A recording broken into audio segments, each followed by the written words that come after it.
the metaverse. It's the virtual world that's just like the real world, by which I mean Mark Zuckerberg is harvesting your data there too.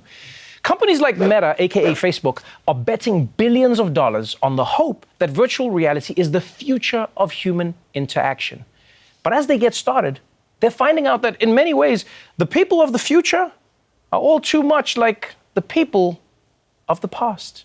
Meta is launching a new tool for its virtual reality worlds after users reported virtual groping and other abusive behavior. The personal boundary default setting will allow users to feel like there's 4 feet of space between them and others. Meta says this will make it easier to avoid unwanted interactions. I mean, come on, in the virtual world now. It comes after a woman claims she was verbally and sexually harassed within a minute of joining a virtual game last year. Yeah, look, people, none of this is surprising. I mean, anytime a new technology has been invented, it has quickly been used to harass people.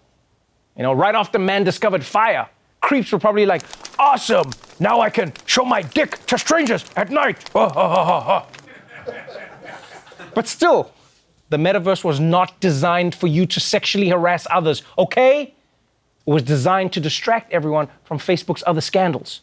And what I don't understand is how Facebook couldn't weed out these people before they get into the metaverse. How are these people even getting into the metaverse?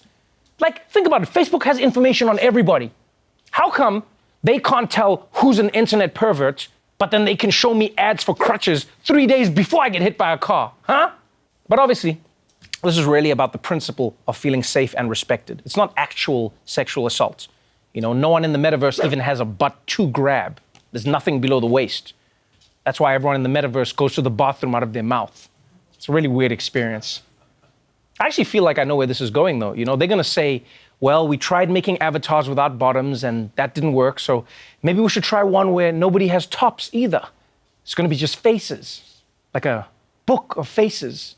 Nothing can go wrong with that. We'll be like, wow, this is the future. I actually have a controversial solution to this. This is what I think Meta should do. Meta should do nothing. Yeah, I said it. Meta should do nothing. Let sexual harassment run wild in the metaverse. Just do it. Because think about it.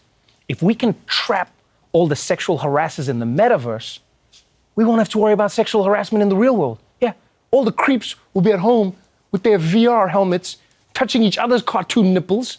The rest of us will just interact with actual humans, safe from sexual harassment. It's a win-win, huh? Huh? It's a great idea. I mean, keep in mind, this isn't actually dangerous. You know, you're not in a dark alley, you're in your living room. And your dad's upstairs, right? Yeah. You know, I mean, and how did this even happen? Aren't the only people in the metaverse Facebook executives? Right? It feels like it's the only anybody has access to this thing. Now, keep in mind, Trevor, we have personal space rules in real life, too. Yeah. And they get violated. That's true. You know, you ever take the L train late at night, 10 p.m., you got to 69 somebody just to get in the car. So we should improve that. I mean, I don't think it's a bad thing on the L train. No. Granted, I'm always in like the preferable position in the 69. Yeah. I always say you want to be like head up. Yeah, you're the 9. I am. Yeah, guess who's the 6? You know what I'm saying? Sometimes when we do this, I feel like I'm the 6 right here.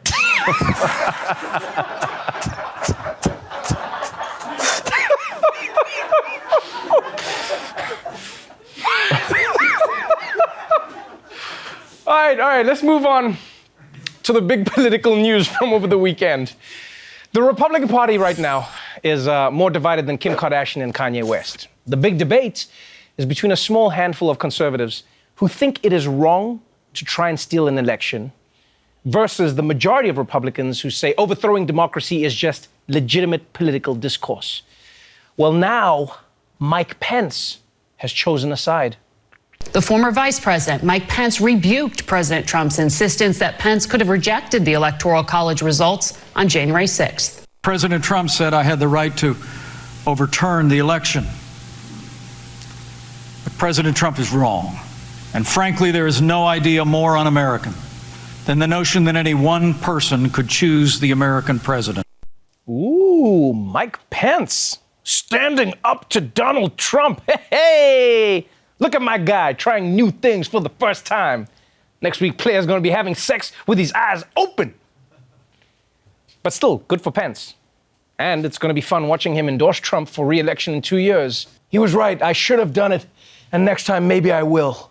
Now, as part of the January 6th committee's investigation, it has been collecting documents from the Trump White House to find out what people might have been saying at the time of the insurrection. And this has turned out to be harder than it should for a couple of reasons. For one, Donald Trump had a habit of tearing up everything that he read. Yeah. And not even to hide stuff, just anything he was done with, he'd just tear it up and throw it on the floor. Probably his revenge on paper for making him read it. And now we're finding out that the stuff Trump didn't tear up, he sometimes kept as souvenirs. The National Archives had to head down to Mar-a-Lago to take back some White House documents former President Trump had apparently taken to Florida. According to the Washington Post, Trump improperly removed multiple boxes from the White House. To be clear, by law, all those records should have been turned over to the National Archives and Records Administration. They say that this box mostly contained things like mementos, letters between world leaders like leader of North Korea, Kim Jong-un, for example. Oh, guys, I can't believe that Trump saved Kim Jong-un's old love letters. That's so romantic. And I get it. I really do. I get it. Like, a lot of people keep stuff that's sentimental. Like, I still keep my old letters from high school. I've got one here. Really beautiful. Dear Trevor, I love you. You're like a brother to me. A sweet, sweet younger brother. A real member of my family. Damn, she wanted me bad. Honestly, I'm kind of surprised that his own letters are the only thing that Trump took from the White House. I'll be honest.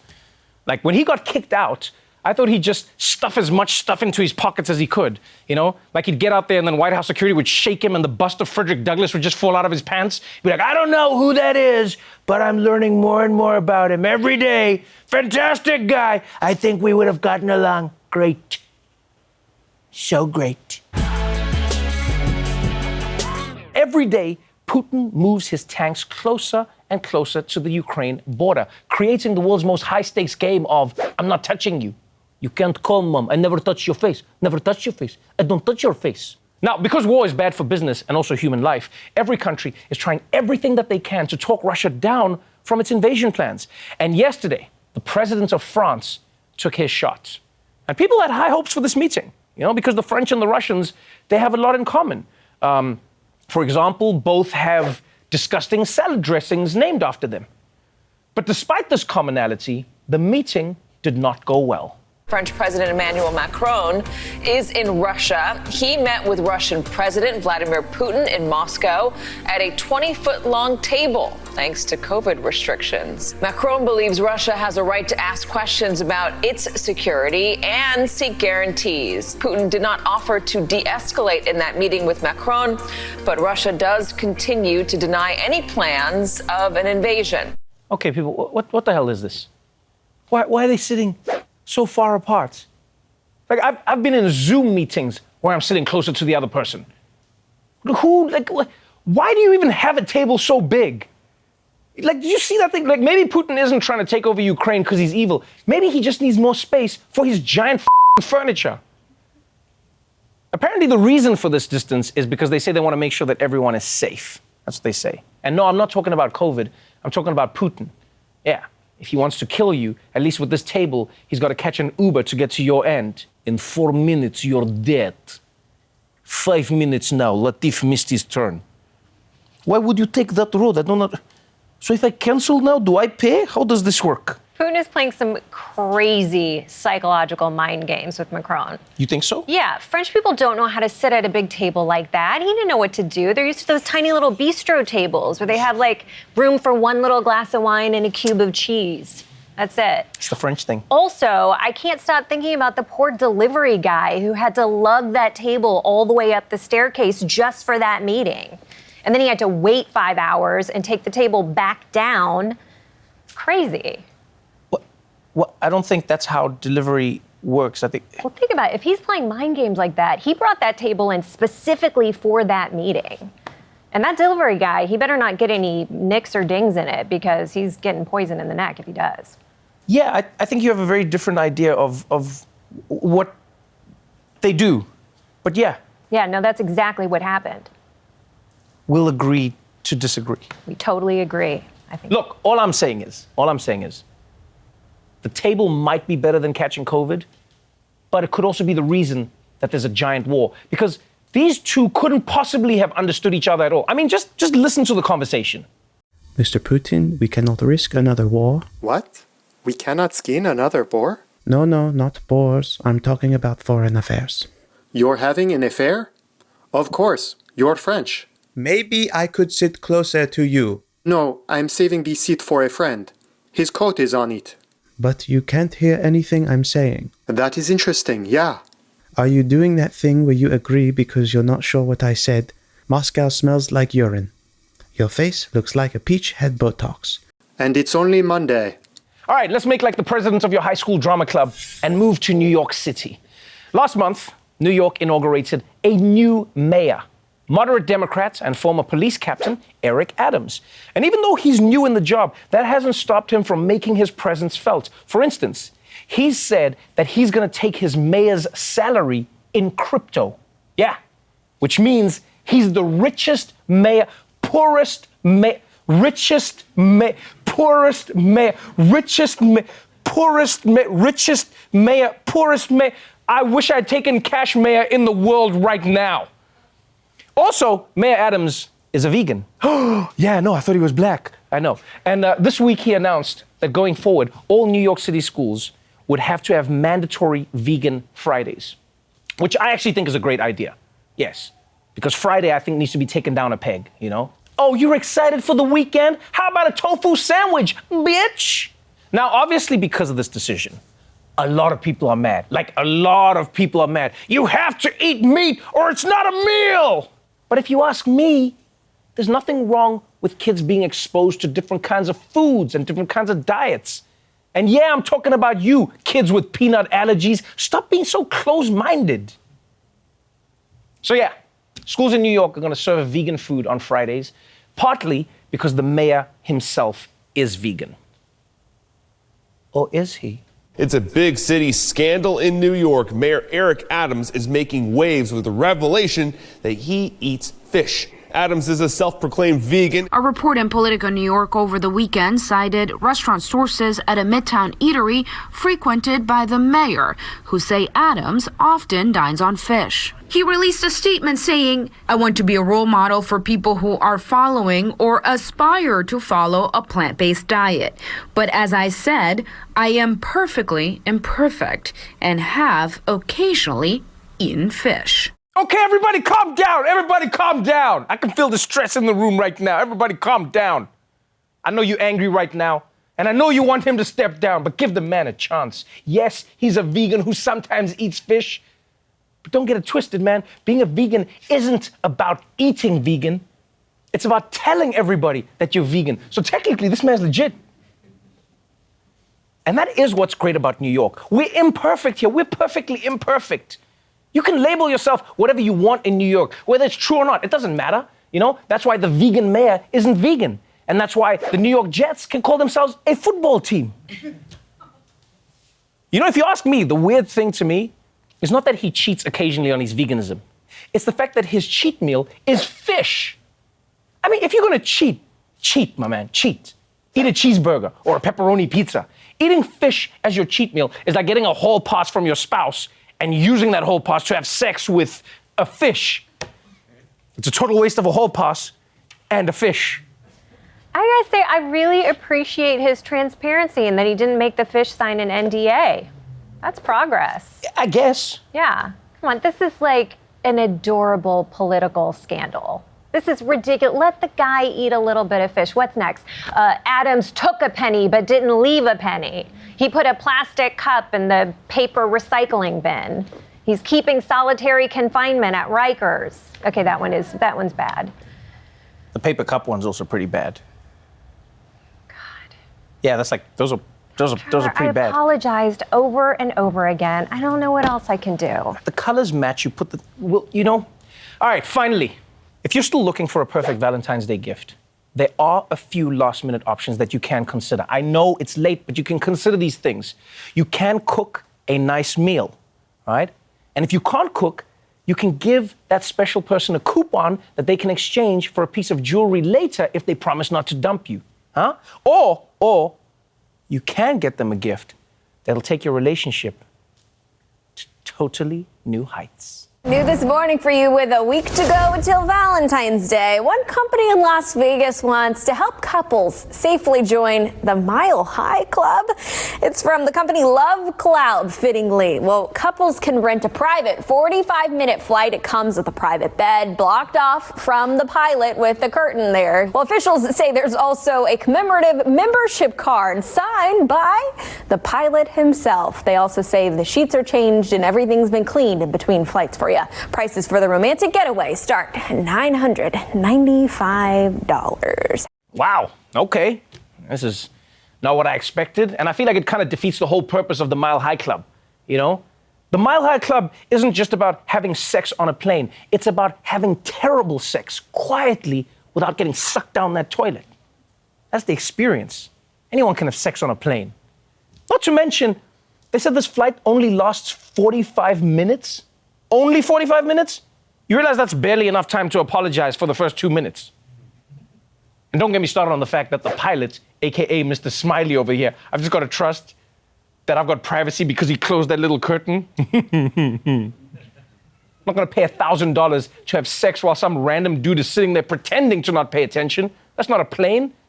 That's a flying dorm room. So, I mean, look, good luck to these guys. But I don't know how many people are going to want to take this flight. Because there's always a chance of a crash. There's always a chance. When you fly, there's a chance you can crash. And nobody wants their obituary to be like, John Sanders was killed today when his sex plane crashed into a mountain. The main thing, though, is that it just doesn't seem like it's worth $1,000. It's a cool experience, but $1,000 is a lot of money. I mean, think about it. Spirit Airlines only costs, what, $119 round trip? Yeah. And they always leave you feeling like you were f***ed. So, I mean, that's a pretty sweet deal. Canada, America's quiet upstairs neighbor, or at least they used to be. Because, as you may have heard, there is a major anti-vaccine protest taking place in Canada's capital city of Ottawa right now. Now, anti-vaccine protests are pretty common these days, right? But these protesters are different because they're truck drivers, which means they have trucks. And people with trucks have more power than any other people. They just do. This is like a fact of trucks. Think about it. In every heist movie ever, what do they need to pull off the heist? A truck. Yeah. When a Batman villain tries to shut down the city, they need a truck. Having trucks just gives you the ability to outmuscle people who don't have trucks. And so even though 90% of Canadian truckers are vaxxed, this small minority is still able to cause big problems. They've essentially shut down downtown Ottawa for 2 weeks now. And if you want to know why these truckers are so fired up, well, they're more than happy to tell you. What is the stuff that you can't do right now as a non-vaccinated person? I live in Quebec, so it's a bit more intense than other places in Canada. But look, I can't go skiing, I can't go to Walmart, I can't go to Canadian Tire, I can't go to Home Depot, I can't go to restaurants, I can't go to bars, I can't go to the gym. And because you're not vaccinated, is there stuff you can't do in Canada now? Yeah, well, basically, if you want to compare Canada to anything, it's like Hitler's Germany, and we're like the Jews, eh? You see, this is why we shouldn't be banning books. Because now this guy thinks that the Holocaust is when you can't take a shit in a Tim Hortons. I mean, even Marjorie Taylor Greene is looking at this guy like, dude, this isn't anything like the Holocaust. There's no soup here at all. It's actually wild when you think about it, like how many different ways people disrespect Holocaust survivors. Because some people are like, what happened to you didn't happen. And then some people are like, no, what happened to you did happen. And it's happening again to me right now because I can't go skiing. Team. But anyway, the point is these truckers and their supporters feel persecuted. And when this started, it was just a protest against vaccine requirements for truckers. But it's now grown into a wider movement against all coronavirus restrictions. They want vaccine mandates gone. They want mask mandates gone. They want to be free to sneeze into strangers' mouths again, like the good old days. But blocking traffic in downtown Ottawa hasn't done the trick. So now they've decided to take things up a notch. A crucial trade link between Canada and the United States was disrupted by protesters for a third day in a row. The Ambassador Bridge is the busiest international crossing in North America, linking Windsor, Ontario to Detroit, while another border crossing in Ontario is experiencing an hours-long delay. The Ambassador Bridge sees about 1/4 of all the goods that go between the two countries every day. On a normal day, that's about $340 million worth of goods rolling through. And the impact impact is already being felt.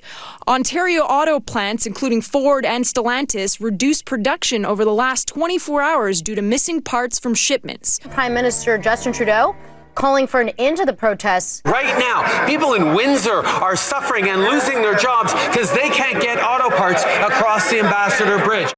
Yeah, you see? Now you can really see how much of an impact a truck protest can have. You just park a bunch of them on a bridge, just a key bridge, boom! International trade slows to a trickle, which I didn't even know could still happen, by the way. You know, because that almost sounds like a story from medieval times. You know, when the army would block one mountain pass and then your entire village would starve. Then you'd have to eat your horse and then your dog, and then eventually you'd be forced to eat your own children. And then right as you finish eating your last child, the siege would end, and you have to spend the rest of your life in therapy. I just feel really bad for eating my own children. Look, you can't blame yourself. That path was closed for almost 2 days. Like, think about it. If these were just regular protesters on foot, the cops would have cleared them out by now. But to move a truck, you need someone who can drive a truck, which isn't as easy as it sounds.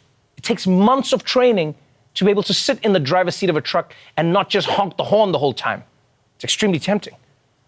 So now, these truckers are finding a lot of support, not just from Canadians, but from Republicans in the United States. Yeah, Rand Paul, Donald Trump, everyone on Fox News are coming out in support of these truckers, which I do find kind of funny. Because all of these people who are cheering on the truckers are like, yeah, shut it all down, truckers, bring the economy to its knees. Aren't those the same people who said we shouldn't have any COVID restrictions because the last thing we wanted to do is bring an economy down to its knees? I mean, so basically what? It's not worth hurting the economy just to save countless lives, but it is to make a point? Then if you're just making a point, then it's like, yeah, go for it, buddy, you got it. But regardless, these Republicans are now calling for the trucker movement to come to America. And it looks like they might soon get their wish.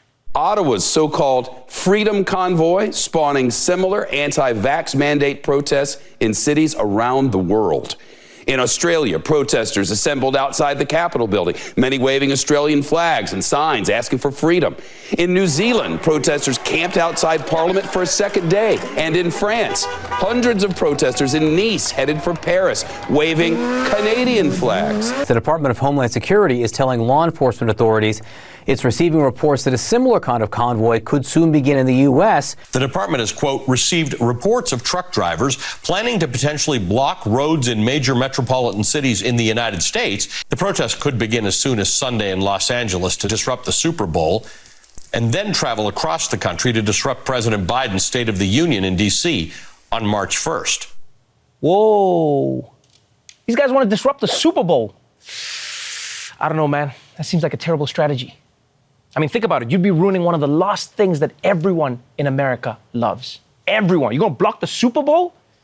What's your follow-up? Driving over Dolly Parton? And honestly, I don't know how disrupting Super Bowl traffic is even going to work. Right? If you're in Los Angeles on Super Bowl Sunday, you're the one who's going to be stuck in the traffic. Come on, move it! I got to get to the traffic disruption. Come on! And not to mention, disrupting the State of the Union could also backfire on these truckers. Yeah, they're going to come there and then what, honk their horns? You realize all those horns are just going to help Biden stay awake. State of the Union. Oh, strong. State of the Union strong. Come on, Jack. It's so strong. Super strong, man.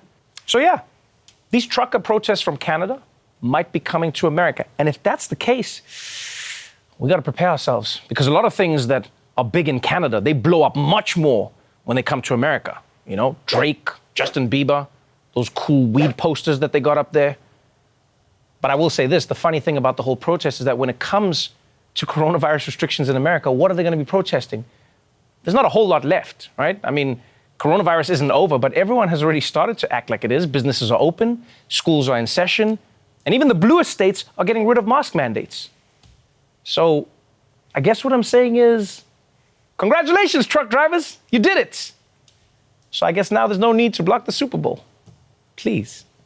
Unless the Rams start winning, then you block that shit. I bet my house on the Bengals, man. Block everything. You drive on the field, you just block them. What's up, sports nuts? I'm Roy Chang. That's Roy Wood Jr. Roy, are you ready to talk about sports? Dude, we're standing on fake grass. Of course I am. Let's do it. Great. Let's start with the Winter Olympics. thought you meant real sports like basketball or Wordle. Didn't know. What? Come on, the Winter Olympics have all kinds of great sports, like skiing and cross-country skiing and alpine skiing and snow skiing and ski snowing and ski lift riding. Stop. This is a hate crime. No, Roy, that's not a hate crime. What is a hate crime is what China did in the opening ceremony. I mean, just take a look at this. The Winter Olympics now in full swing after the ceremonial start of the Games.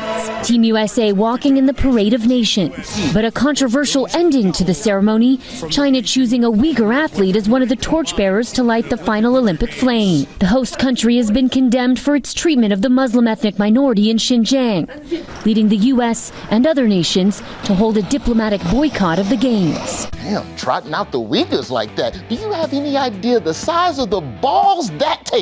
The Great Wall ain't the only thing you can see from space, Ronnie. I don't even get what the message was supposed to be here. China's like, it's all cool. See, we let them hold fire. See, this is the problem. See, this is why the Olympics host country should be a global superpower that's not mixed up in all the allegations of human rights abuses. Yes, like exactly. a good country, you know? Exactly, like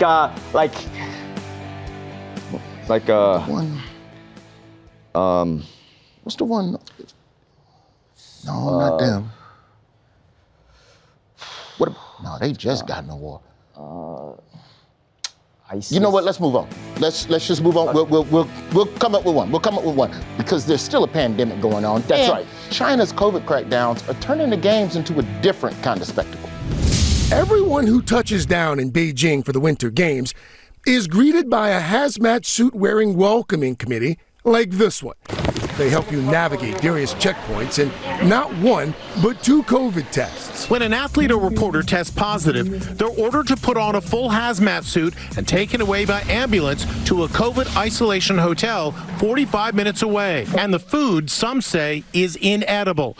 One Russian athlete says she was given this tray of food for breakfast, lunch, and dinner for 5 days. My stomach hurts, and I have huge black circles around my eyes. I cry every day. That's what they're feeding Olympians? How did the chef even go about preparing that? Eating food and then throwing it up again? No, man, it's got all the major food groups. Unsalted potatoes, weird meat, red liquid. I say bon appetit. What I can't believe is that they're making them wear hazmat suits just for COVID. Those should be reserved for more dangerous situations, like handling flesh-eating bacteria or using a bathroom on a bus. I totally disagree with you, Roy. That's such an American perspective. When the rest of the world gets COVID, they quarantine. When Americans catch COVID, they go to Applebee's. Hey. Badmouth America all you want, but what you're not gonna do is disrespect Applebee's, all right? They got milkshake egg rolls, bro. They are so delicious and decadent. Whatever. But enough about the Olympics. Let's talk about the Olympics of a sport that only America plays. The Super Bowl. That's what I'm talking about, Ronnie. Finally, we're talking about football. Cincinnati Bengals, LA Rams on Sunday, and I'm already on layer 83 of my famous 1400 layer bean dip. I call it the iceberg melter. What does that mean? Because it causes so much farting, it messes with the global warming and stuff. Out your that ass, is disgusting. You know? While you're gambling with your digestive system, Americans will be doing a different kind of gambling. The gambling kind.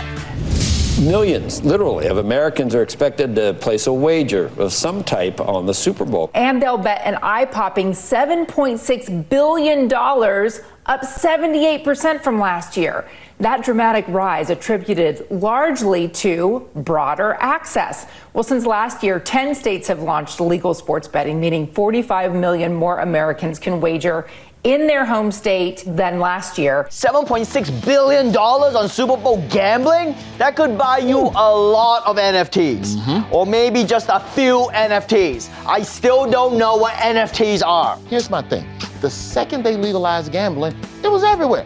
Day one, everywhere, gambling. The websites were ready, the ads were on my timeline, so why does every other law take years to kick in? Joe Biden, put DraftKings in charge of your infrastructure bill. By March, everybody gonna have their own bridge. But you know, Roy, the Super Bowl isn't all about gambling and farting. I disagree, but go on. It's also about having the worst Monday of the year, unless you live in Ohio. Cincinnati Public Schools are giving students the day off after the big game. The school district tweeted in honor of the Bengals' first Super Bowl appearance since 1988. CPS will not have school on Monday, February 14th. They say it's so everyone can, quote, celebrate what we believe will be our city's first Super Bowl victory. You should just make it a national holiday. I love this. And as someone who grew up in Cincinnati, I will also be taking next Monday off. You're not from Cincinnati. Yeah, I am. Name one thing Cincinnati's famous for. Nothing. Okay. Lucky guess. But seriously, this is bullshit. What is this teaching the children of Ohio? You're not supposed to get off the day after the Super Bowl. You're supposed to pretend you have the flu the day after the Super Bowl. By the way, Roy, do you want to come over to my place to watch the Super Bowl? I can't, dog. I got COVID. What? Like right now? Of course, yes. Right now, I have COVID. Well, then what are we doing here in the studio? We should be going to Applebee's. My man, that's what I'm talking about. Let's do it. Back to you, Trevor. Milkshake egg rolls. Trust me, you're gonna love them, I'm Ronnie. gonna try that shit today. Before we go, please consider supporting Young, Black, and Lit. They're an organization that sources and distributes new books featuring Black main characters to elementary and middle schools at no cost. So if you want to support them in their work, promoting access to children's books that reflect the experiences of Black children, then please donate at the link below.